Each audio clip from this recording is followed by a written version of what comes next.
दंत वर्णान दंसन सहावम वोक्षामि नियम सारम केवली शुत केवली भणिदम नम कर अनंत उत्कृष्ट दर्शन ज्ञानमय चिन्ह वीर को कहो नियम सार सुकेवली श्रुत केवली पर कथित को।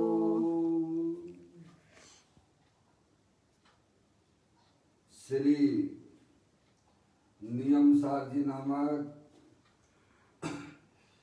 परम आध्यात्मिक ग्रंथ स्वाध्याय हेतु में विराजमान है। आज से 2000 वर्ष पहले इस महान पवित्र ग्रंथ की रचना आचार्य श्री कुंद देव द्वारा इसी पवित्र भूमि पर की गई और इसके टीकाकार परम ब्रह्मधारी देव मुनिराज है। ग्रंथ का नाम नियम सार है। नियम से करने योग्य कार्य अपनी आत्मा में सम्यक दर्शन, सम्यक ज्ञान, सम्यक चारित्र रूपी निर्मल पर्याय, पवित्र पर्याय, मोक्ष मार्ग रूपी पर्याय को प्रकट करना, क्योंकि वह पर्याय स्वयं ही सुख स्वरूप है और अनंत सुख का कारण भी है। अनादि काल से हमारे आपके आत्मा में पर को अपना जानने वाली, पर को अपना मानने वाली, पर के साथ संबंध रखने वाली ऐसी मोह राग देश रूपी मलिन पर्याय, अपवित्र रूप पर्याय प्रकट है, जो स्वयं दुख स्वरूप है और अनंत दुख का कारण भी है। ऐसी मोह राग देश रूपी मलिन पर्याय का अपनी आत्मा में से उस पर्याय का अभाव करना है और सम्यक दर्शन ज्ञान चारित्र रूपी निर्मल पर्याय, पवित्र पर्याय, मोक्ष मार्ग रूपी पर्याय को प्रकट करना है। ऐसे कार्य की प्राप्ति जिनवाणी माता के द्वारा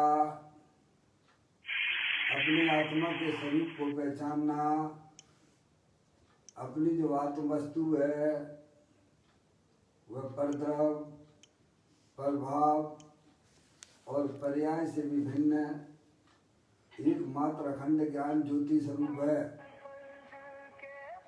ऐसे गायक प्रभु परमात्मा का माँ जनवाणी माता के द्वारा परिचय करके तत्पश्चात शरीर रागादिक ये सब कर्मकृत वस्तुएं हैं, इनका हमारे आत्मा के साथ में किसी भी प्रकार का कोई संबंध नहीं है। इस प्रकार सम्यक भेद ज्ञान पूर्वक शरीर रागादि की रुचि छोड़कर अंदर में जो अखंड ज्ञान ज्योति स्वरूप भगवान आत्मा है उसमें ही अपनापन स्थापित करना, उसी को निज रूप से जानना और उसमें ही अपनी वर्तमान पर्याय को मग्न कराना, उसे ही अरिहंत परमात्मा ने धर्म कहा है।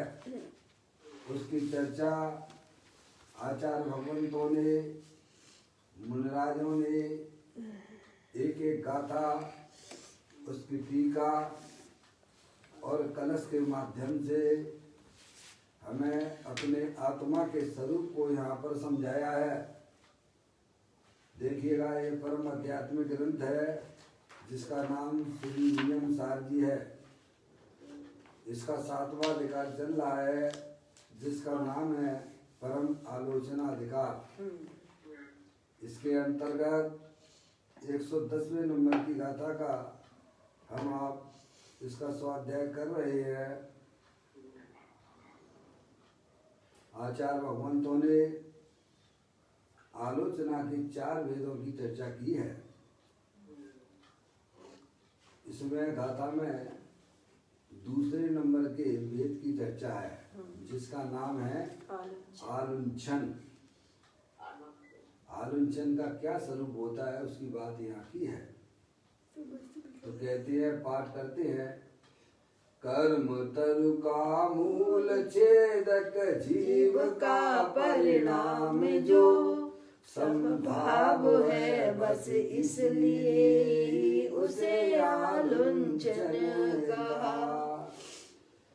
निश्चय आलुंचन किसे कहना? जो अपनी आत्मा में मोह राग द्वेष के परिणाम हैं उनको अपनी आत्मा की पर्याय में से उखाड़ के फेंक देना, वही वास्तव में आलुंचन भाव है। और वह मोराग देश के परिणाम समता भाव के द्वारा उन्हें दूर किए जा सकते हैं। ऐसी चर्चा आचार्य कुलकुल देव ने 110वें नंबर की गाथा में यह स्वरूप इसका बताया है। और वह समता भाव अपना जो त्रिकालिक ध्रुव भगवान आत्मा है, जो कि तीनों काल वीतराग और आनंद स्वरूप मूर्ति है, उसके आश्रय से पर्याय में समता भाव प्रकट होता है। इस प्रकार की चर्चा यहाँ आई है। परम प्रमलदायी देव मुनिराज ने उसकी टीका की, अपन ने पढ़ाई था। अब इसका स्पष्टीकरण पूज्य गुरुदेव श्री गाथा और टीका का यहाँ कर रहे हैं। कल अपन ने यह बात समझी थी अंतिम में कि जगत के पदार्थों को 4 प्रकार से विचार करना चाहिए। आप लोगों ने विचार किया होगा। जो विचार करेगा उसे आत्मा की प्राप्ति होना कोई कठिन नहीं हो जाएगी, सरल हो जाएगी। बिल्कुल। और जो विचार नहीं करेगा, पर द्रव्यों के विचार में ही अपने दर्शन ज्ञान चारित्र वीर को लगाएगा, वह जीव नियम से निगोच जाने वाला है। उसे भगवान भी नहीं बचा सकते हैं। समझ में आ गई? शुद्ध बुद्ध चेतन घन स्वयं ज्योति सुखधाम बीजो कईयो केटियो कर विचार पाम। पापा 4 बातें विचार करने के लिए ज्ञानी कहते हैं।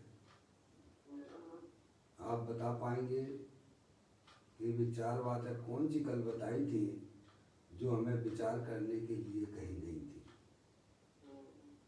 पप्पू भैया, पहले पप्पू भैया बताएंगे, पापा बताएंगे। पप्पू भैया बताइए, मैं पापा से पूछता हूँ। ये 4 बातें बताइए जो कल हमें विचार करने के लिए कही गई थी। यही है और संसार में कुछ भी नहीं है। क्या ये 4 बातें जो मूलभूत है, अगर आप विचार करोगे तो आपको आपकी आत्मा मिलने में कहीं कोई कठिनाई नहीं होगी। सही बात है। और नहीं विचार करोगे तो अनादिकाल से नहीं कर रहे हैं तो क्या कर रहे हैं? जन्म मरण कर रहे हैं, पर्याय में दुखी हो रहे हैं। क्या नहीं पप्पू भैया, नहीं पप्पू भैया, ये तो आलोचना के 4 भेद बता रहे हो आप।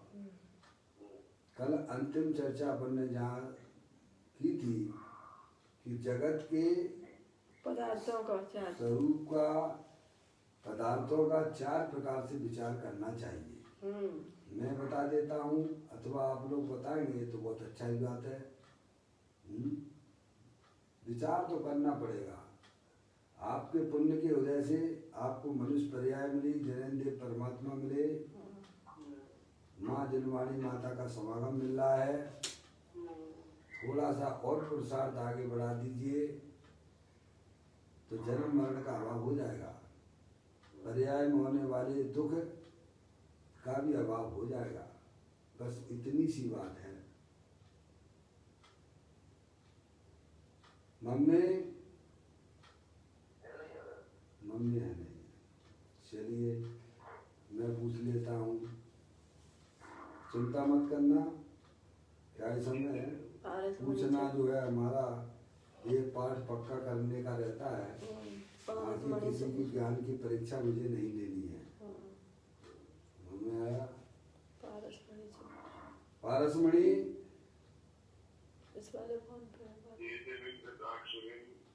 हाँ बहुत बढ़िया बात, बहुत बढ़िया बात। चलो पप्पू भैया की आवाज़ आ रही है। अच्छा उत्तर दे रहे हो आप, बिल्कुल ठीक दे रहे हो। क्या विचार करना चाहिए 4 बातों को कि मेरा ये भगवान आत्मा संयोगों से तीनों काल भिन्न है। पहला नंबर, मेरी जो चैतन्य वस्तु है जो शरीर के अंदर विद्यमान है, जगत के समस्त संयोगों से, शरीर आदि जितने भी संयोग हैं उनसे मेरा भगवान आत्मा तीनों काल भिन्न है। एक बात, बहुत सुंदर बात बताइए पप्पू भैया। दूसरे नंबर की बात करेंगे तो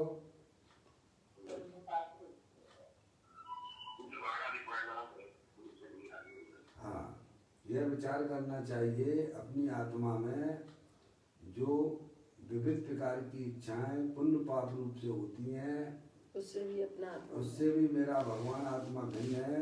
उतना ही भगवान आत्मा नहीं है। समझ गए नहीं आप? राग जितना ही अपना आत्मा नहीं है, उस प्रकार से भी भगवान आत्मा अपना भिन्न है। दो बात हो गई। तीसरी बात बताइए। क्षणिक पर्यायों से भिन्न। अब आप एक एक करके एक एक बताओगे तो फिर तो समझ में नहीं आएगी। पप्पू भैया ने एक बता दिया, एक हमारी बहन ने बता दिया, एक इनने बता दिया, एक कोई और बता दिया। हो गई 4 बातें। क्यों भैया, हमें एक व्यक्ति को 4 बातें बतानी है। एक व्यक्ति को 4 बातें बतानी है। हम बता ये समय दर्शन ऐसा नहीं होगा भाई साहब, तुमने एक बता दी, तुमने एक बता दी, तुमने एक बता, होगा सब मिलके समय दर्शन। सब मिलवाया नहीं करेगा। बताए चारों। अभी बता पूछ लेंगे पप्पू भैया। आपका जो कीमती हीरा है ना, जो कीमती हीरा आपने किसी को दे दिया है ना, उसे वापस ले लो। अब वापस तो नहीं ले पाएंगे, जयपुर से मंगा लो मोमो से। ये कह रहे हैं कि वापस तो अब लेना अच्छी बात नहीं है। हाँ, जयपुर फोन करके मंगा लो। अब ऐसा करो, जयपुर में एक फोन लगा लो शांति पाटिल जी को कि नियम सार का जो है 3रा भाग गुरुदेव के प्रवचन, आप 4-5 पुस्तक मंगा लो तो और भी 2-1 लोगों को हो जाएगा। मंदिर में आप रख देना। जो मंदिर में रख देना भैया। पुस्तक सामने होती है तो हमें पढ़ने में और समझने में हमारे लिए बहुत सहजता हो जाती है और वह हमारे ज्ञान में बिल्कुल फिट करने लायक है। ये बातें ऐसी फिट करने लायक हैं कि अनंत काल तक ऐसी ही रहने वाला है। स्वरूप ही ऐसा है, उसमें कोई कुछ नहीं कर पाएगा। पप्पू भैया आप कहो तो मैं लगा दूंगा फोन। एड्रेस भेज दो। मैं तो लगा ही दूंगा पप्पू भैया। एड्रेस पर मेहनत जो करेगा उसी को फल मिलेगा। क्या नंबर दे दूंगा मैं आप, ये बात ठीक है। चलिए बाबा, अभी जो बातें आ रही हैं, कल हमें जो बात समझाई गई थी पूज्य गुरुदेव श्री के माध्यम से, हमें क्या विचार करना चाहिए। 4 बातें रोज 4 करके आ रही हैं।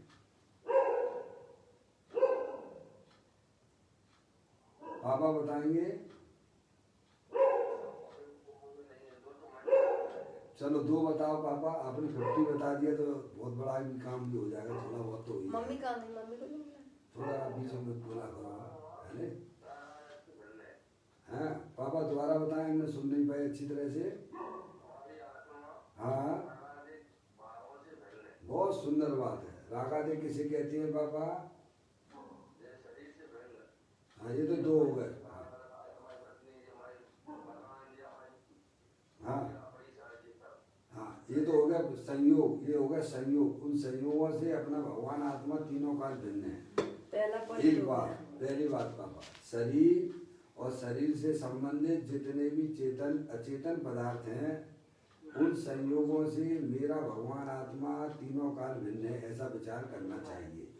नंबर 1 नंबर सही नंबर से। 2 नंबर पापा आपने बताया कि राग आदि, तो मैंने प्रश्न किया था राग आदि का मतलब आप क्या समझते हो? कि अपनी आत्मा में जो विविध प्रकार की इच्छाएं होती हैं पुण्य पाप रूप से होती हैं, उनसे भी मेरा भगवान आत्मा भिन्न है पापा। बराबर कोई कठिनाई आई क्या?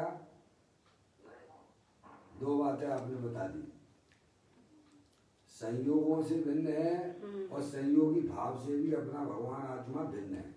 बराबर पप्पू भैया। तीसरा नंबर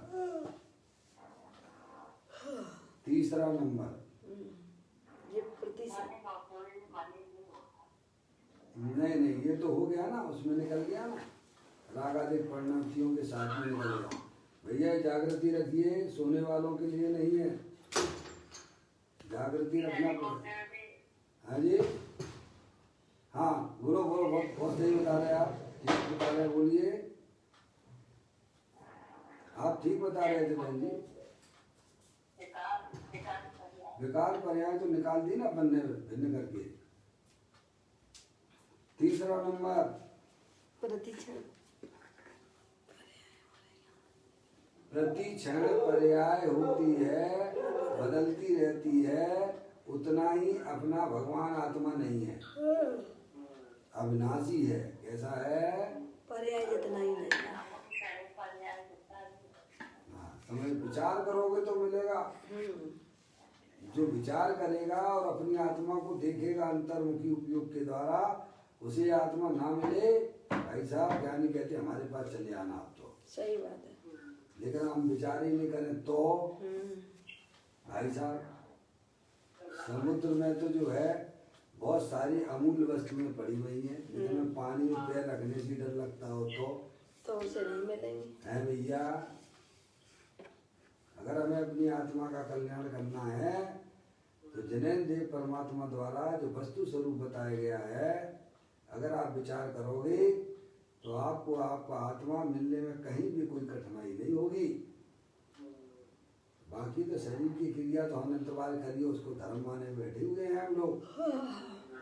हम भैया मंदिर में चले गए और भगवान को नमस्कार करके आ गए, उनकी पूजा कर ली और हमारा कल्याण हो जाएगा, 3 काल में नहीं होगा तुम्हारा। भगवान ने इसको बताया ही नहीं, ये रास्ता नहीं बताया है। पाप से बचने के लिए ज्ञानियों को भी भगवान की पूजा भक्ति आदि के परिणाम आते जरूर हैं, पर वे उसे अपने कल्याण का कारण नहीं मानते हैं।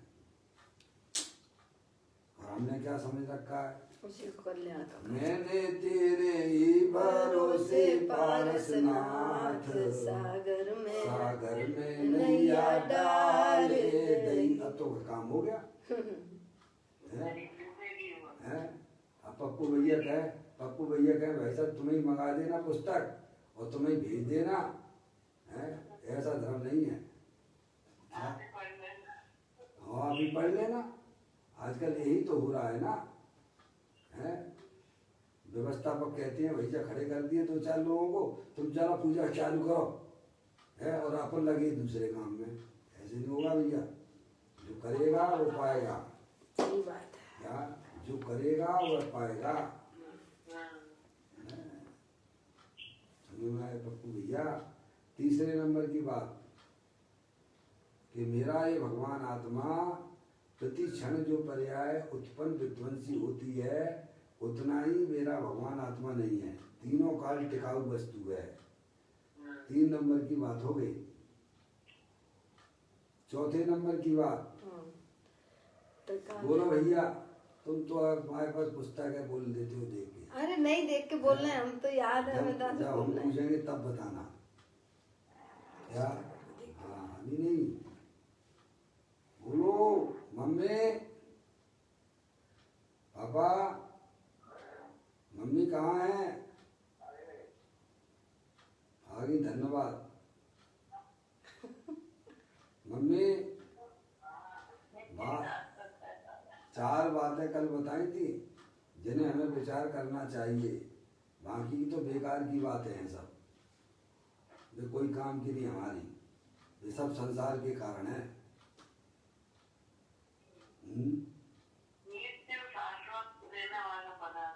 हाँ बहुत सुंदर बात, बहुत सुंदर बात। ऐसी थोड़ा विचार करो भैया, ज्ञान पे वजन डालो कि त्रिकाल लेने वाला त्रिकाली ध्रुव ज्ञान स्वभाव की सत्ता है। आप देखिए शरीर के अंदर जाइए, थोड़ा अपने ज्ञान का परिवर्तन अंदर कराइए। ये शरीर जो है संयोगी पदार्थ है, मेरी आत्मा से अत्यंत भिन्न है, एक बात। दूसरी बात, हमारी आत्मा में जो पुण्य पाप के परिणाम विविध प्रकार की इच्छाएं होती हैं, वे जो है क्षण मात्र की हैं, एक समय मात्र की है, उतना ही अपना वो आत्मा नहीं है, वो आत्मा नहीं है क्या, वो आत्मा का स्वरूप भी नहीं है। तीसरे नंबर की बात यह कही गई कि पर्याय में जो क्षण मात्र वाली जो पर्याय है, बदलने वाली मात्र जितना नहीं है क्या, स्वभाव रूप परिणमन भी जो होता है ना, जो वो पर्याय जितना भी नहीं है। फिर चौथे में कहा कि अविनाशी तत्व है वो वस्तु, कैसी है, तीनों काल टिका हुआ। अंदर देखो ना, अंदर देखोगे तो मालूम पड़ेगा ना। अपने ज्ञान की प्रवृत्ति अंदर कराइए, देखिए ये शरीर जड़ है कि चेतन है, क्योंकि ये जानने देखने वाला पदार्थ नहीं है। जानने देखने वाला पदार्थ अमूर्तिक आत्मा, वो मैं हूँ, एक बात। फिर थोड़ा अंदर जाके देखते हैं कि इच्छाएं तो हर समय भाई साहब, हर समय नई नई उत्पन्न हो रही है, ये तो टिकती तक नहीं है, समझ गए आप। और अनंत परमात्मा, सिद्ध परमात्मा में तो इच्छाएं होती नहीं है, तो वो मेरा स्वरूप कैसे हो सकता है। ऐसे विचार करिए, थोड़ा ज्ञान को फैलाइए। आत्मा हूँ मैं, अनंत परमात्मा भी आत्मा है, सिद्ध परमात्मा भी आत्मा है, उनकी पर्याय में तो ये मोरागदेश के परिणाम देखे ही नहीं जाते हैं, तो वो आत्मा कैसे हो सकता है मोरागदेश के परिणाम, कैसे हो सकता है, समझ में आया। ऐसे आप विचार करोगे तो आप अपनी आत्मा के पास में खड़े मिलोगे, यही अपनी आत्मा के पास पहुंचने का मार्ग है। दो, तीसरा, जो परिणमन हो रहा है, परिणमन जितना अपना आत्मा नहीं है, परिणमन तो बदलने वाला है, हर समय पर्याय बदलती रहती हैं। जैसे ये प्रकाश है आपका, ये प्रकाश जो कमरे में चल रहा है, उसमें आप देखोगे तो प्रकाश प्रकाश पर उस समय भी हर समय ये प्रकाश बदलता हुआ है। ये परिणमन हो रहा है कि नहीं हो रहा है, और आप इतना सूक्ष्म हो रहा है कि आपको समझ में नहीं आता है, हैं? उसके लिए तो आपको जो है वो जो यंत्र वगैरह आते हैं ना, मीटर हीटर पर जो भी कुछ है, उसके द्वारा आप समझ पाओगे कि भाई साहब ये प्रकाश जो है हर समय बदल रहा है, बदल रहा है, बदल रहा है, बदल रहा है, बदल रहा है। रीडिंग को देखकर वो तो बदलने वाली पर्याय जितना हुआ है नहीं है। ऐसे आप देखिए अंदर में, तो उतना 3 नंबर हो गए। चौथा नंबर कि अपना ही भगवान आत्मा शाश्वत रूप से विद्यमान है। त्रिकाल शाश्वत, क्या शरीर के अंदर देखिए शाश्वत वस्तु कौन सी है पप्पू भैया, मैं ही हूँ, चेतनेश्वर भगवान आत्मा वो मैं हूँ। ऐसा आप अंदर में अपने ज्ञान की परिवर्तन कराइए, समझ गए आप। इसीलिए पंडित टोडरमल जी साहब ने बड़ी सुंदर लाइनें लिखी हैं 260वें नंबर के पेज पर पप्पू भैया, देखो ये कौन सो रहा है? पारसमणि, पद्मा आंटी तो नहीं सो रही। आप अटेंडेंस लगा दीजिए भैया। जय जिनेन्द्र, बहुत सुंदर बात भैया। पद्मावती, पद्मा आंटी। पद्मा आंटी, देखो भैया, अगर नहीं बोलोगे तो मैं जो है इसमें से थोड़ा बाहर करना पड़ेगा, मेरी मजबूरी है। हाँ, एक म्यान में दो तलवारें नहीं रह सकती हैं। हम ओंगते भी रहें, सोते भी रहें और सुनते भी रहें। समझ में आया? पद्मा आंटी, जय जिनेन्द्र, बहुत सुंदर। आपको पता तो पड़ा, कोई हम केवली भगवान तो है नहीं कि बता रहे कि भाई साहब कौन सो रहा है ना? और कौन है भाई इसमें? इसकी बात है इसमें। हाँ, मम्मी है। मम्मी, हाँ मम्मी भी है। और कौन है? पारसमणि दीदी। पारसमणि दीदी, जय जिनेन्द्र। पारसमणि दीदी तो जय जिनेन्द्र भैया, जय जिनेन्द्र। संतोष आंटी। और इधर इधर बोलो। प्रतिभा भाभी। प्रतिभा भाभी, प्रतिभा भाभी, जय जिनेन्द्र। बिल्कुल जागृति रखना है, बिल्कुल जागृति रखना है। पलंग पे बिल्कुल नहीं लेटना है। दिलवाणी को विनय के साथ में सुनना है। ये हमारे कल्याण वाली, कल्याण में निमित्त होती है। हरियंत परमात्मा की है भाई साहब, दिव्य ध्वनि का है ये।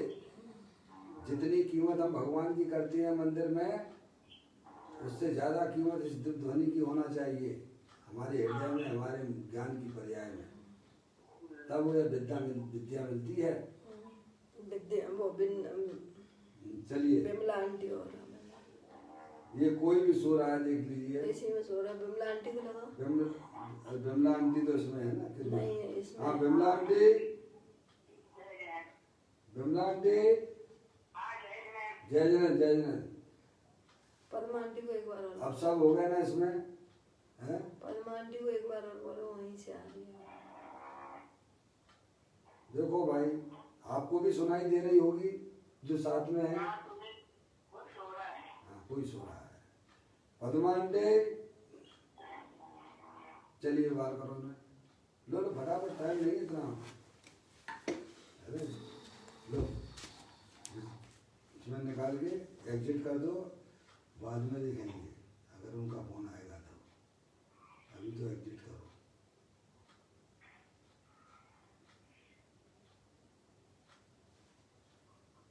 चलिए, अब ठीक है, अब नहीं आ रही पद्मा आंटी, कोई नींद आ रही है? देखो भाई, मैं आपसे क्या कहूँ, इतना ही कह सकता हूँ कि रात्रि में 10:30 बजे हमें अपने बिस्तर पर अवश्य चले जाना चाहिए। व्यर्थ की बातों में भाई साहब, अपने परिवार वालों से, अपने मिलने वालों से याद करते हुए नहीं सोना है। समझ में आया?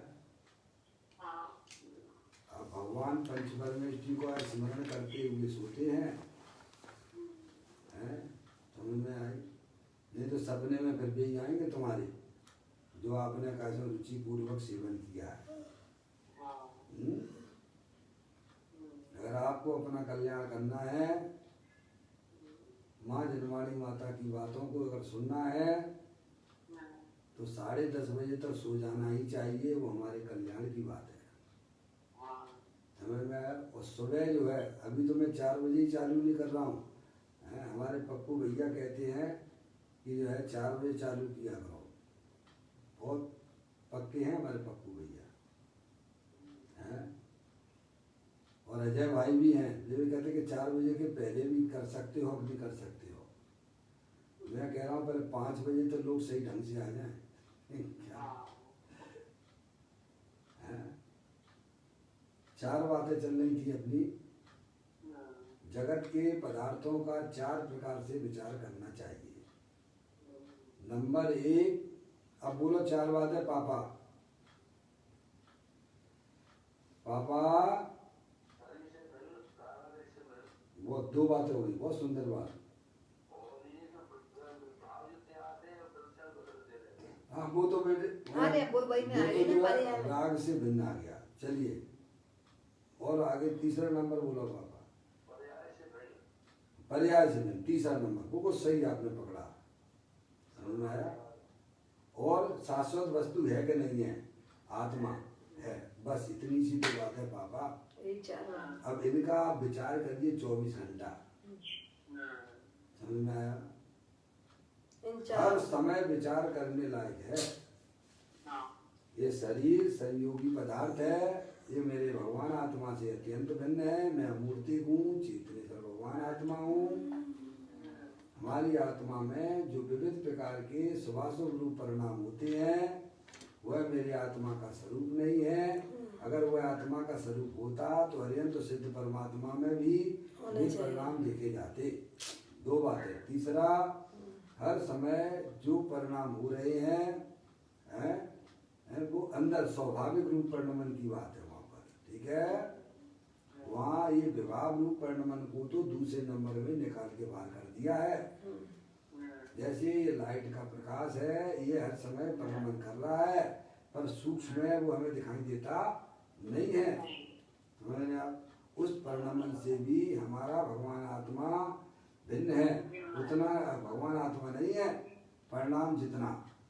और इस शरीर के अंदर कोई शाश्वत वस्तु है कि नहीं है, तो क्या है, अमूर्तिक आत्मा है, चेतनेश्वर है, स्थायी रूप से विद्यमान है, जो ना कहीं आता है ना कहीं जाता है।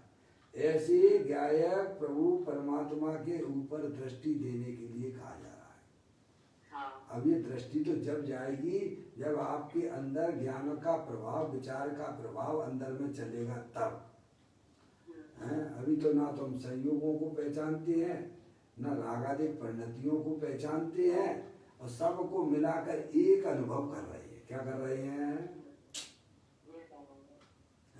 वो तो फिर पशु जैसी चर्या होगी हमारी।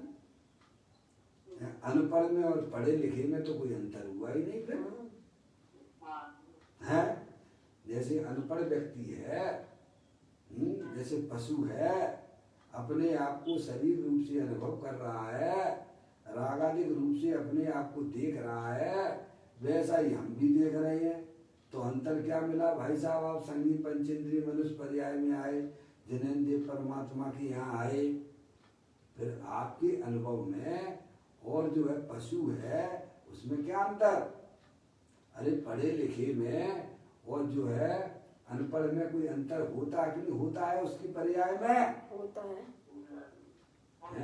हम ये धर्म क्यों नहीं दिखता है भाई? इसी को ज्ञानी ने धर्म कहा है। तो कहते हैं जगत के पदार्थों का 4 प्रकार से विचार करना चाहिए। अब आगे अपन चलते हैं। अब देखिएगा, आप अगर आपका पाठ पक्का हो गया हो, करना तो आपको ही पड़ेगा। हमें अपना करना पड़ेगा, आपको अपना करना पड़ेगा। भाई तू विचार कर, पेज नंबर 909 पे है ये चर्चा, नियम सार प्रवचन। सभी से मेरा विनम्र निवेदन है कि पुस्तक को मंगा लीजिए, सामने रखिए। पुस्तक से बहुत लाभ होगा। 909 नंबर पर ये चर्चा है, नियम सार प्रवचन का तीसरा भाग चल रहा है। भाई तू विचार कर कि उक्त कहे अनुसार संयोग 1, विकार 2, क्षणिक पर्याय 3 और त्रिकाली ध्रुव स्वभाव, इस प्रकार जगत में पदार्थ 4 हैं। और क्या है भाई साहब जगत में? और कुछ नहीं है, बस यही है, 4 पे कहानी चल। इसके अलावा क्या है बताओ? कुछ नहीं है। अगर आपको अध्यात्म का ज्ञान तो करना ही पड़ेगा। अध्यात्म ज्ञान जो है, अध्यात्म विद्या सब विद्याओं में श्रेष्ठ कही गई है, क्योंकि वह अध्यात्म विद्या हमारे आत्मा को तत्काल आतीन्द्रिय आनंद की प्राप्ति भी कराती है और अल्प काल में हमारी पर्याय में मोक्ष रूपी पर्याय को भी लाने वाली है। ये लौकिक विद्याएं जितनी भी हैं, जितनी भी लोग चतुराई समझते हैं, वे सब संसार में डूबने वाले हैं। संसार में डुबकी लगा रहे हैं, वे बाहर नहीं निकल सकते हैं।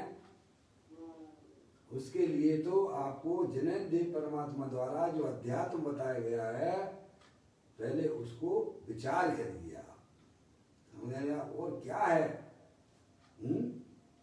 तो कहते हैं भाई तू विचार कर कि उक्त कहे अनुसार संयोग शरीरादि विकार आत्मा की पर्याय में मोर इसके परिणाम क्षणिक पर्याय, जो पर्याय के बिना द्रव्य नहीं होता है उस पर्याय की बात, और त्रिकाली ध्रुव स्वभाव जिसकी ये पर्याय है, ऐसा शाश्वत वस्तु।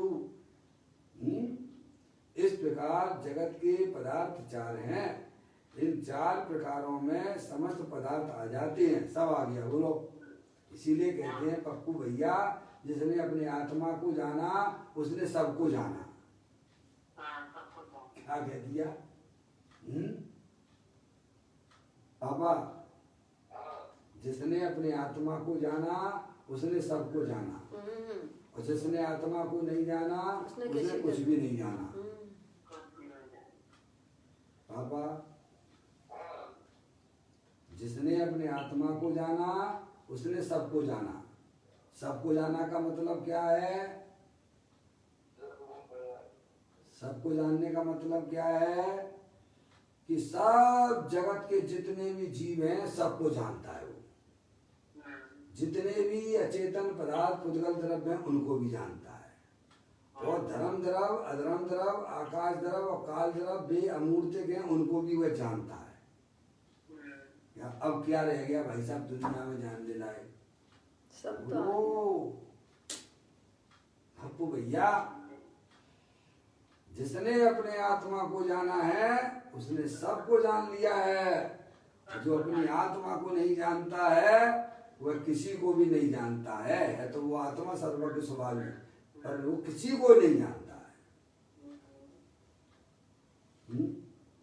देखिए कितना गजब का काम होता है।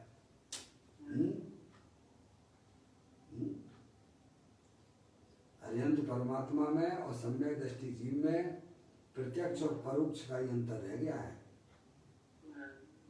कितना अंतर रह गया है? प्रत्यक्ष और परोक्ष का। सर्वज्ञ भगवान अर्यंत परमात्मा उन्हीं पदार्थों को प्रत्यक्ष रूप से जानते हैं, और सम्यक दृष्टि जीव ने आगम के द्वारा अपने ज्ञान का ऐसा परिवर्तन करवाया है भाई साहब, प्रत्यक्ष और परोक्ष रूप से जानता है। समझ में आया भैया? अरे भाई लड्डू है, आंख वाला खाए लड्डू और अंधा खाए लड्डू, तो दोनों के स्वाद में क्या अंतर है? पप्पू भैया, पप्पू भैया थोड़ा आवाज नहीं आ रही है आपकी।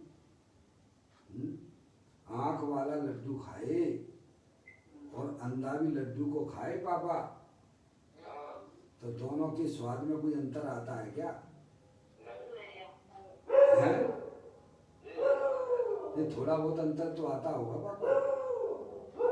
आता है कि नहीं आता है? नहीं, मैं पापा से पूछ रहा हूँ। आंख वाला लड्डू को खाए जिसकी आंखें हैं, और जिसके वो अंधा है जिसके पास आंखें नहीं है, दोनों लड्डू का सेवन कर रहे हैं, तो दोनों के स्वाद में कोई अंतर आता होगा कि नहीं आता होगा? थोड़ा बहुत तो अंतर आता होगा। अनुभव में कोई अंतर नहीं है, बस प्रत्यक्ष और परोक्ष का। अरे भाई हम कहीं ना कहीं तो अंतर लेके चलेंगे। नहीं क्या भैया, जो बात कही जा रही है उसमें वैसे ही जवाब दोगे तो समझ में आएगी। स्वाद में क्या अंतर है? कोई अंतर नहीं है। क्वालिटी की बात ही नहीं रह गई है भाई, समझ में आया? ऐसे ही सर्वज्ञ भगवान प्रत्यक्ष उन पदार्थों को जानते हैं, और जो सम्यक दृष्टि जीव है वह भी उन पदार्थों को जानता है, तो दोनों के आनंद में कितना अंतर है?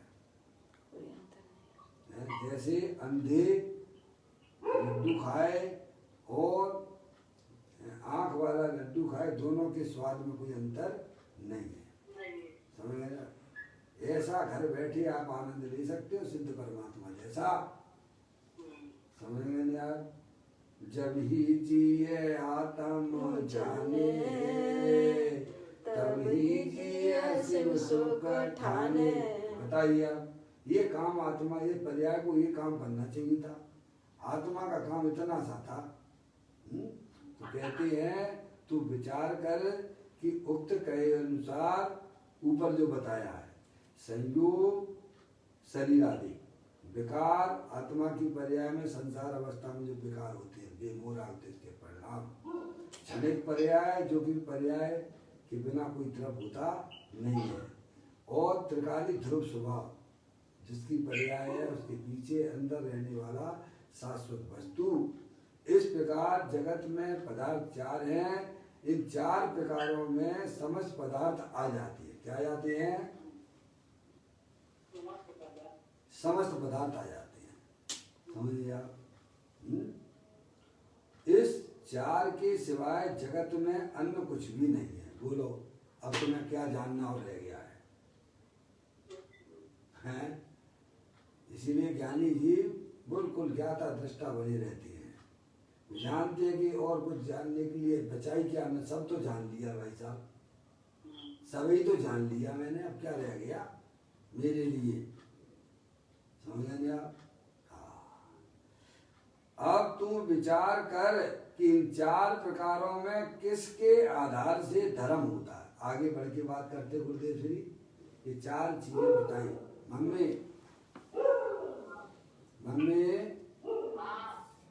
हाँ, चार बातें कौन कौन सी बताई हैं?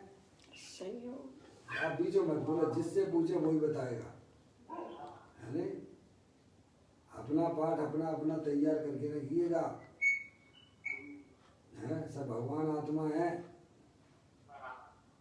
चार बातें कौन सी बताई गई है विचार करने के लिए? तो आत्मा के अलावा जो निमित्त है सहयोगी पदार्थ आत्मा है। बहुत सुंदर बात, बहुत बढ़िया बात।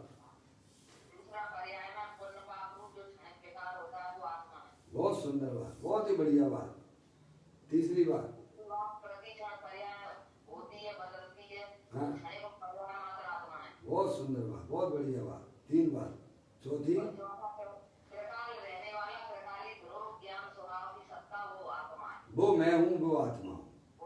इन चार बातों का हमारे पर्याय में चिंतन जरूर चलता रहना चाहिए। ये बहुत बड़ा काम अपने आप अपने लिए कर रहे हो आप। व्यर्थ की बात है भाई साहब। क्या सर्दी पड़ रही है, यहाँ तो बड़ी गर्मी पड़ रही है, यहाँ तो बारिश हो रही है, तुम्हारे यहाँ क्या चल रहा है? मूर्खों जैसी बातें ना करो, इससे तुम्हारा कल्याण वल्याण नहीं होने वाला है। समझ में आया? तुम आत्मा हो, आत्मा की बातें करो भाई साहब, जो हमारी पर्याय में रंगत लावे। ये तो फालतू के टाइम बर्बाद करने की बातें हैं। अरे गर्मी में गर्मी पड़ती है, सर्दी में सर्दी पड़ती है, बारिश में बारिश होती है, उसमें कौन सी बड़ी बात है?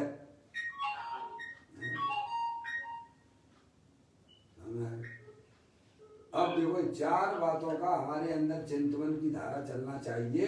अब आगे पूज्य गुरुदेव श्री हमें समझाते हैं। अब तू विचार कर कि इन चार प्रकारों में किसके आधार से धर्म होता है?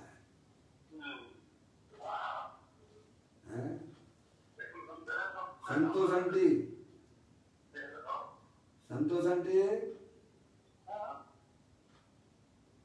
क्या बात बताई? ये जो चार प्रकार बताए हैं उसमें हमें किसके आधार से धर्म होता है ये समझने की बात है।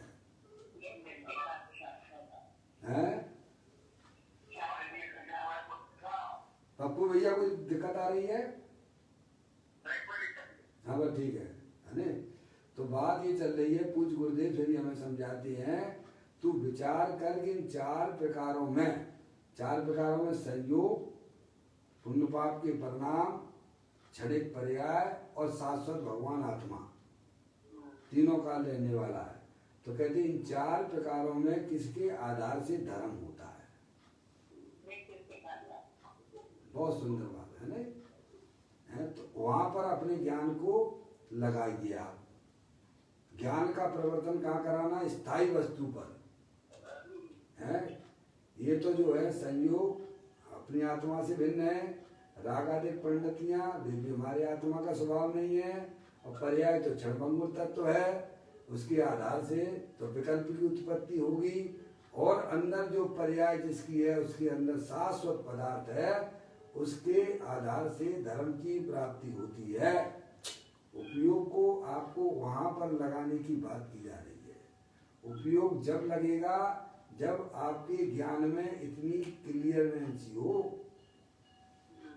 अगर ज्ञान की पर्याय में इनका ज्ञान नहीं है भाई साहब, तो उपयोग कैसे लगाओगे आप? हमें तो आत्मा का ध्यान करना है, आत्मा का ध्यान करना है मम्मी,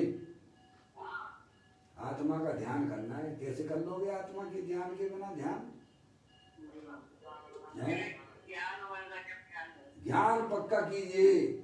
इस शरीर के अंदर जो चेतनेश्वर वस्तु है वह शाश्वत है, तीनों काल रहने वाली है, मूर्तिक है, वो मैं हूँ। उसके आधार से धर्म की प्राप्ति होती है, निर्मल पर्यायों की उत्पत्ति होती है। उस त्रिकालिक ध्रुव भगवान आत्मा के आश्रय से होती है। ये पर्याय को समझ में आना चाहिए। कहते हैं तू विचार कर इन चार प्रकारों में किसके आधार से धर्म होता है, और धर्म प्रकट करने के लिए हमें किसका आश्रय लेना चाहिए है? बस शाश्वत वस्तु का आश्रय लीजिए। संयोगों की रुचि छोड़ दो भैया, रागादिक परिणतियों की भी अंदर में से रुचि छोड़ दीजिए। राग तो भूमि का अनुसार रहता है, पर भाई साहब उसकी जड़ जो है मूल से उखड़ के फेंक जाती है। क्या हो जाती है? समझ में? त्रिकालिक ध्रुव भगवान आत्मा जो शाश्वत वस्तु है, वहां पर दृष्टि लगाने के लिए ज्ञानी जी कहते हैं, क्योंकि वहां दृष्टि देने से जो द्रव्य के अंदर शक्तियां हैं उनकी पर्याय में अभिव्यक्ति हो जाती है। उसी को अनित परमात्मा ने धर्म कहा है। मम्मी ये धर्म समझो भाई साहब। ठीक है, भगवान की पूजा करो, भक्ति करो, हम कब मना करते हैं, पर भगवान का इशारा तो समझो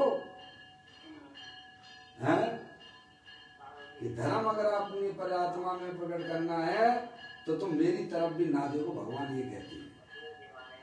क्या भगवान हमारे लिए सहयोग है कि आत्मा है? सहयोग है।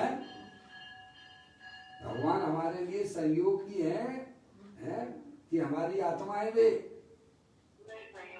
तो बस सहयोग से भिन्न देख लो अपने भगवान आत्मा को भैया।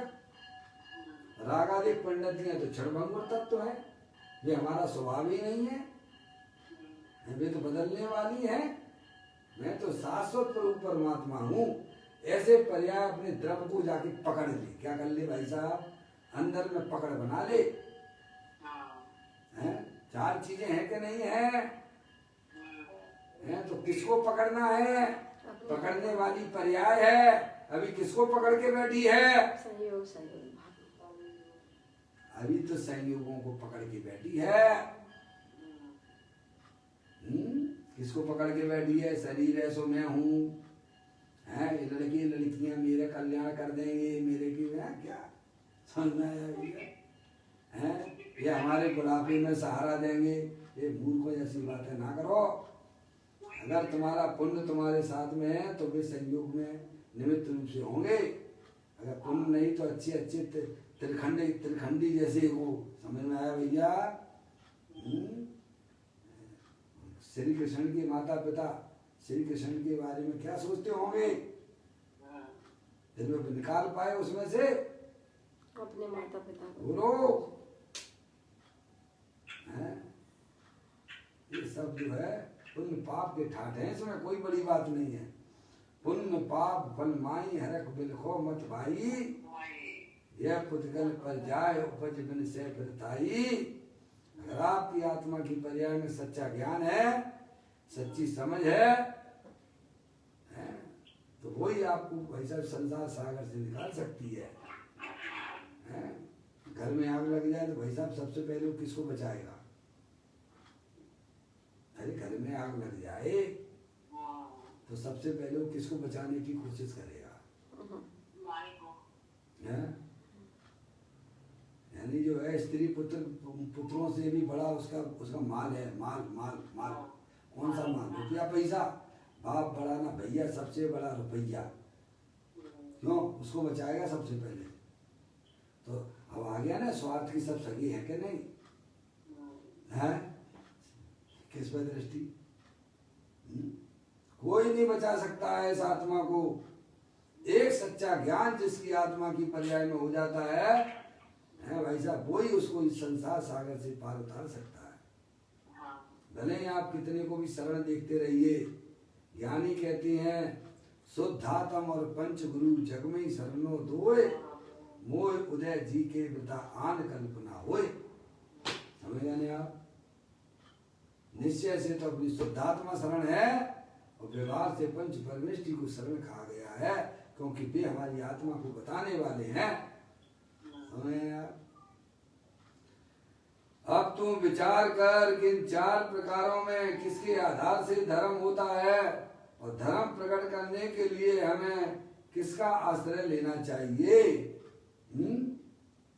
पर्याय का धर्म है कि अपने त्रिकालिक धर्म भगवान आत्मा जो शाश्वत वस्तु है उसका आश्रय लेने से पर्याय में सम्यक दर्शन ज्ञान चारित्र रूपी धर्म की प्राप्ति होती है। उसे अरिहंत परमात्मा ने धर्म कहा है।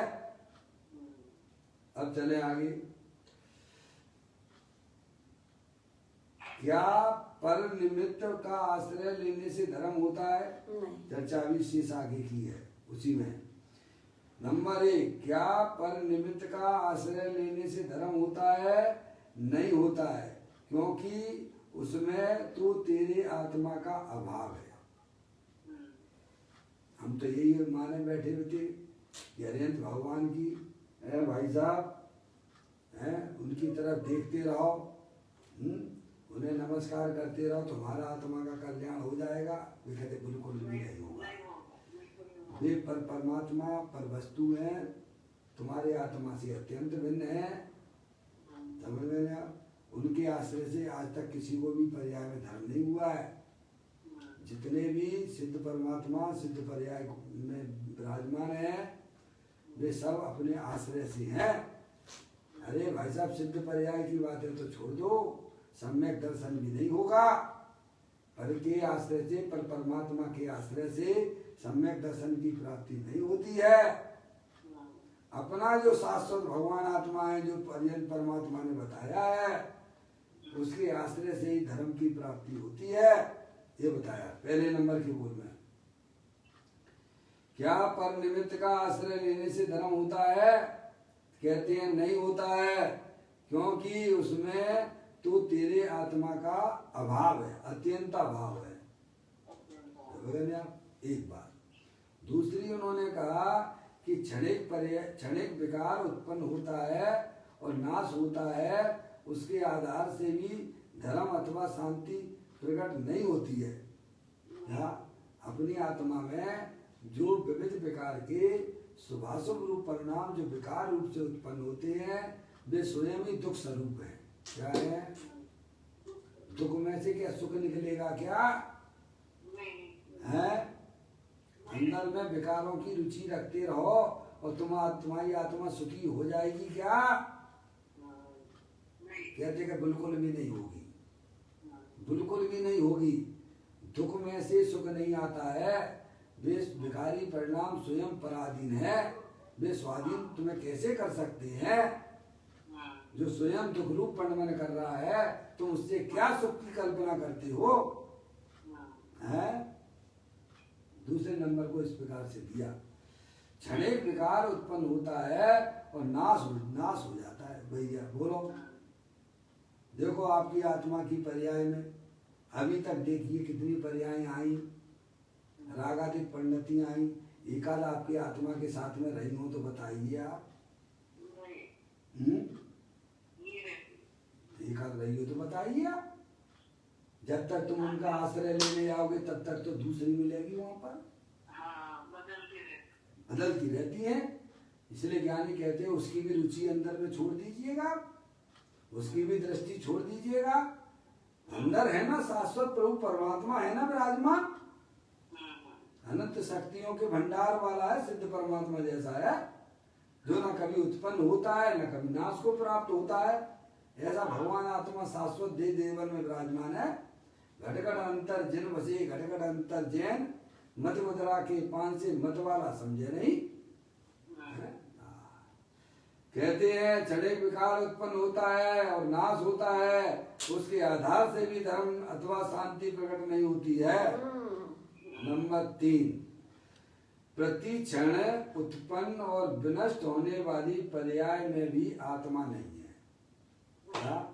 देखो, जो चैतन्य वस्तु है अथवा जगत का कोई भी पदार्थ है, पर्याय के बिना कोई भी पदार्थ नहीं होता है। पर्याय के बिना कोई भी वस्तु नहीं होती है। लेकिन पर्याय जितना ही क्या वस्तु है क्या? अब ये मोबाइल है आपका, पहले मोबाइल ये बिल्कुल नया था, अब ये मोबाइल जरा पुराना सा दिख रहा है, तो भैया नई पर्याय तो चली गई, तो नई पर्याय चली गई तो मोबाइल भी खत्म हो गया क्या? नहीं, खत्म नहीं हुआ। इतनी सी बात है भैया। मम्मी समझ में? अरे पर्याय के जाने पर क्या आत्मा खत्म हो जाता है क्या? पर्याय में परिवर्तन तो होता रहता है, क्योंकि वो पर्याय का स्वभाव है। और द्रव्य का स्वभाव ऐसा है कि भाई साहब वो पर्याय से भी रहित है, तीनों काल स्थायी वस्तु है, उसमें कोई परिवर्तन अरिवर्तन नहीं होता है। वो बात यहाँ तीसरे नंबर की यहाँ समझाई जा रही है। कहते हैं प्रति क्षण उत्पन्न और विनष्ट होने वाली पर्याय में भी आत्मा नहीं है, क्योंकि क्षणिक पर्याय उत्पन्न होने पर संपूर्ण आत्मा उत्पन्न नहीं होता, और क्षणिक पर्याय का विनाश होने पर आत्मा का नाश नहीं होता, क्योंकि उस पर्याय मात्र ही संपूर्ण आत्मा नहीं है, और उस पर्याय के आधार से नवीन पर्याय प्रकट नहीं होती। क्या कहा? किसके आधार से धर्म होता है? शाश्वत वस्तु के आधार से होता है। संयोगों के आधार से धर्म नहीं होता है। आत्मा की पर्याय में जो संसार रूप अवस्था है भाई साहब, उसके आश्रय से भी धर्म नहीं होता है, और पर्याय जो बदलने वाली है हर समय, उसके आश्रय से भी धर्म नहीं होता है। पर्याय जिसकी है वो चैतन्य द्रव जो अनादि अनंत एक रूप रहने वाला है, उसका आश्रय लेने से पर्याय में रत्नात्रय रूपी धर्म प्रकट होता है, जो आज तक कभी जिंदगी में जीव ने प्राप्त ना किया है। अगर पर्याय ने द्रव्य का आश्रय ले लिया तो समझ लो आपने बहुत बड़ा काम कर लिया इस मनुष्य पर्याय में आके। समझ में आया भैया? इसको धर्म कहते हैं। पर के पीछे घूमना और अंदर में राग की रुचि रखना, वो सब निबूत में ले आने की व्यवस्था है। पापा पापा गई सो गई, गई को नाम याद करो, नया दिन हुआ है, नया कदम बढ़ाओ भाई। भूत को याद करना पर्याय में भूत चढ़ाना है। भूत की बातों को याद ना करना कि प्रभु आज तक हमें अपने आत्मा का अनुभव नहीं हुआ है, हम क्या करें। चिंता मत करो, तुम्हारी हर एक एक पर्याय के अंदर, एक एक पर्याय के अंदर अत्यंत अभाव चल रहा है। सही बात है। एक पर्याय में दूसरी पर्याय का अभाव चल रहा है पप्पू भैया। है आत्मा में एक अभाव नाम की शक्ति है, ऐसी अनंत शक्तियां हैं। अभाव भाव नाम की शक्ति है, भाव अभाव नाम की शक्ति है, अभाव अभाव नाम की शक्ति है। ऐसी अनंत अनंत शक्तियों का पिंड भगवान आत्मा है। इसीलिए श्रीमद राजचंद्र जी कहते हैं, जे स्वरूप समझे बिना पामे तो खनंत, समझाऊं ते पद नमो श्री सदगुरु भगवंत। क्या इसीलिए विचार वालों को धर्म होता है। किनको होता है? जो तत्व का विचार करते हैं। यही पंडित टोडरमल जी साहब ने 260वें नंबर के पेज पर कही है। देखो तत्व विचार की महिमा। मम्मी आप तो बहुत स्वाध्याय करती हो। देखो तत्व विचार की महिमा, तत्व विचार वाला, पहले कहा तत्व विचार की है। देखो तत्व विचार के बिना बहुत शास्त्रों का अभ्यास करे, देवादिक की प्रतीति करे, व्रत आदिक भी पाले, तपस्सरण भी करे, तो भी वह सम्यक का अधिकारी नहीं होता है तत्व विचार के बिना। ध्यान रखिएगा। और तत्व विचार वाला इन चारों के बिना भी, क्या भाई साहब पापा, इन चारों के बिना भी सम्यक का अधिकारी हो जाता है, उसे अपनी आत्मा मिल जाती है। समझ में आया? ऐसी कोई अद्भुत बातें हैं। विचार करना चाहिए। मन मिला है तो तत्व के चिंतन में हमारा मन लगे, जो हमारे आत्म कल्याण के लिए ऐसा निमित्तकारी हो जाता है। कहते हैं चौथा नंबर, जो संयोगों से भिन्न है, विकार से भिन्न है, क्षणिक पर्याय मात्र भी नहीं है, अपना शाश्वत वस्तु की बात कर ऐसा कैसा है चैतन्य वस्तु?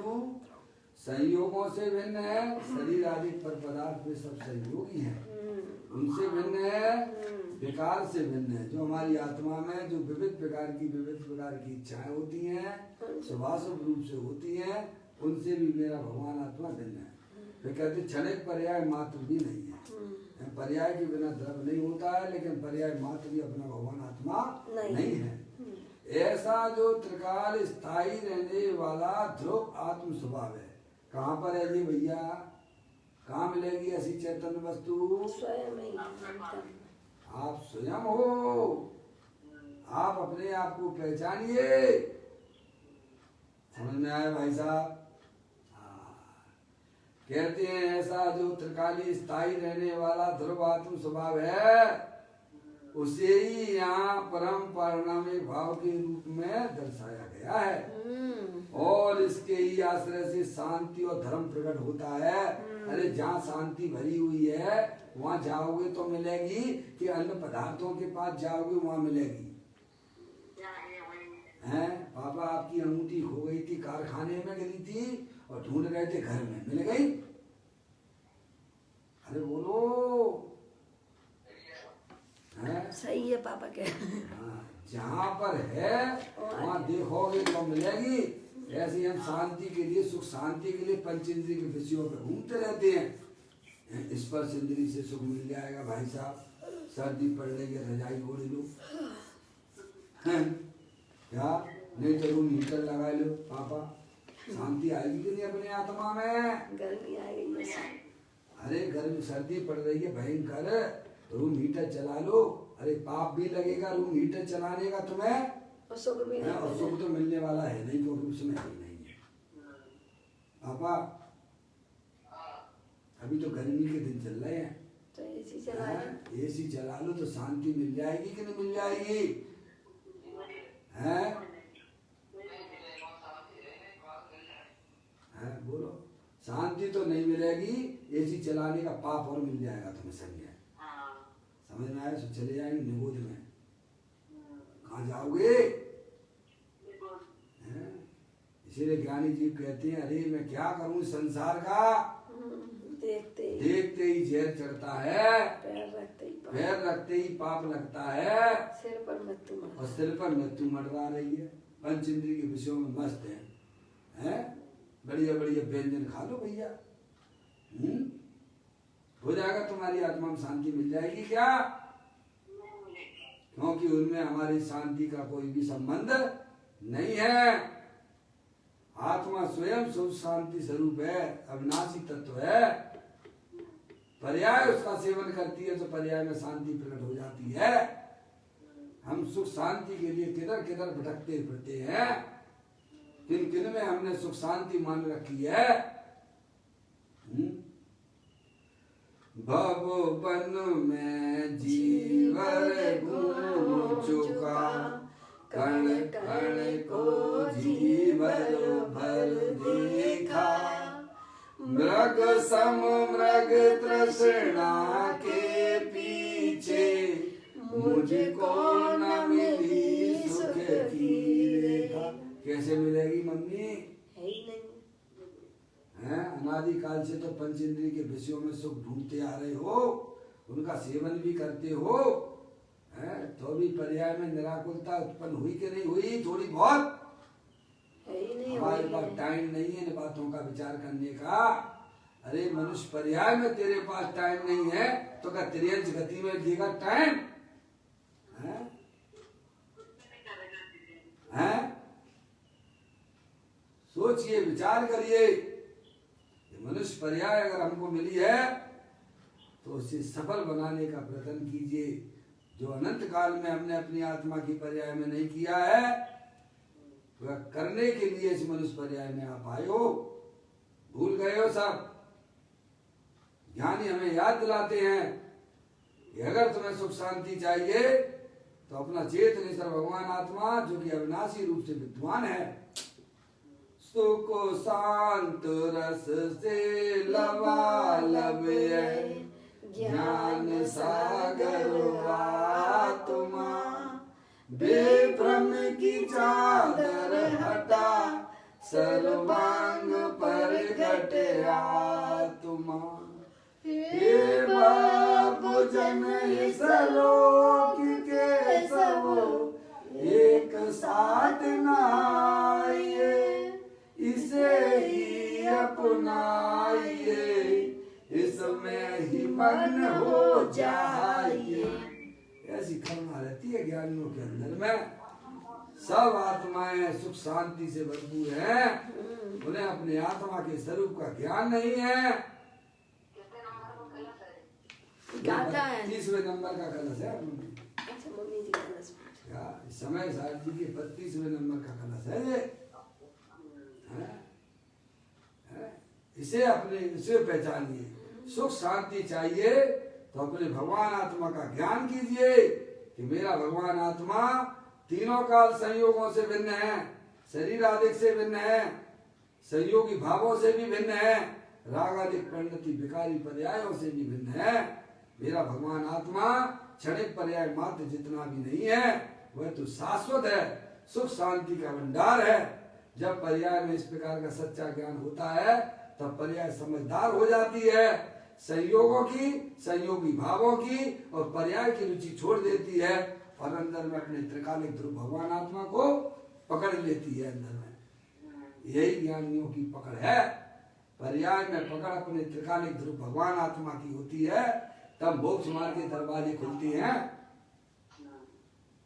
क्या मम्मी? यही आत्मा की पहचान कर ले बस। पर्याय में पकड़ अपने त्रिकालिक ध्रुव भगवान आत्मा की होगी तब मोक्ष मार्ग के दरवाजे खुलेंगे, नहीं तो संसार चक्र चालू है। इसे जन्म देव परमात्मा भी नहीं बचा सकते हैं। खूब भगवान की भक्ति कर लो तुम। भगवान ये कहते हैं कि अपनी आत्मा को पहचानिए, वह शाश्वत वस्तु है, सुख शांति का भंडार है, तीनों काल एक रूप रहने वाली है। पर द्रव्य प्रभाव और पर्याय की भी रुचि छोड़कर अंदर जो चेतनेश्वर वस्तु है उसकी अंदर में पकड़ बनाइए, उसकी रुचि कीजिए, तब ये नया काम चालू कर पाए पापा। इस अनादि काल में, अनंत काल में एक ही काम अच्छा किया है पापा आपने। हमने बोलो उसका नाम बताइए। नित्य निरोध से निकला है। बहुत सुंदर बात किया आपने। नित्य निरोध से हमारा आत्मा निकल आया है, यही एक अच्छा काम हुआ है अनंत काल में। हमारे ऐसे बहुत से साथी हैं, ऐसे बहुत से जीव राशि हैं जो अनंत काल से निरोध से, नित्य निरोध से निकली नहीं है, वो अनंत काल तक निकलेंगी भी नहीं। लेकिन आपने वो काम तो अच्छा किया कि नित्य निरोध से निकल आए। दूसरा काम अच्छा जब कहलाएगा जब आप पर्यंत परमात्मा की बात को स्वीकार करोगे अपने ज्ञान की पर्याय में।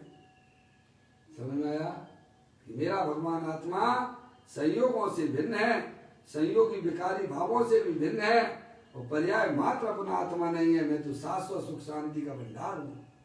ऐसा जब पर्याय में भाई साहब अपने गायक प्रभु परमात्मा की पकड़ बनती है तब उस समय समझ लेना चाहिए आपने इस संसार सागर को से पार निकलने की व्यवस्था आपने कर दी है अपनी पर्याय में। नहीं तो कितना भी करिए, धर्म के नाम पे करते रहिए, करते आए हो।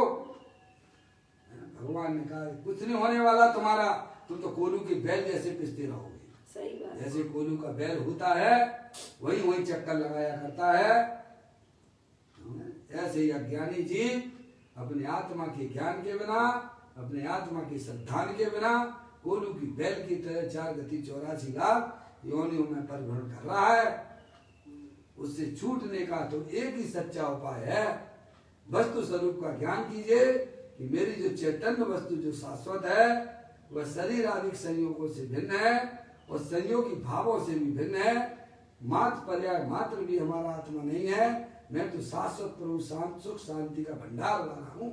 ये बात चौथे नंबर में बताई है। जो संयोगों से भिन्न है, विकार से भिन्न है, क्षण पर्याय मात्र भी नहीं है, ऐसा जो त्रिकाल स्थायी रहने वाला ध्रुव आत्म स्वभाव है, उसे ही यहाँ परम पारणामी भाव के रूप में दर्शाया गया है और उसके ही आश्रय से शांति और धर्म प्रकट होता है, क्योंकि वह अपना भगवान आत्मा सुख शांति स्वरूप है, क्योंकि वह अनंत शक्तियों के भंडार ध्रुवपने भरा पड़ा हुआ है।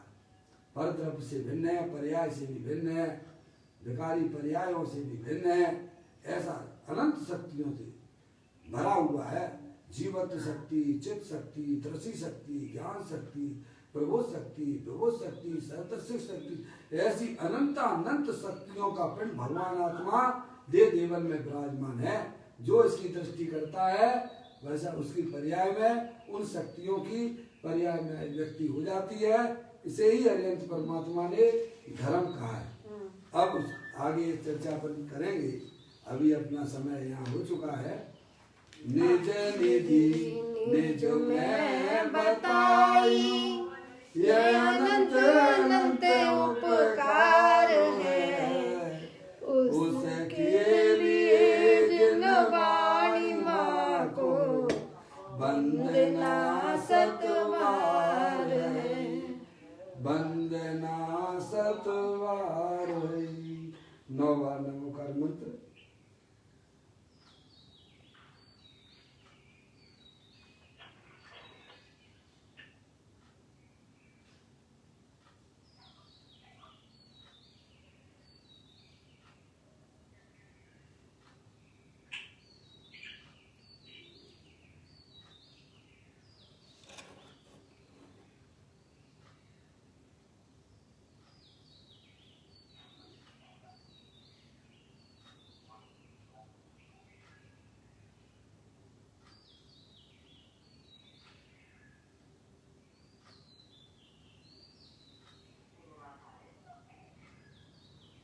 बोलो ध्वजंग दिलवाणी माता की जय, महान जैन धर्म की जय। सभी सत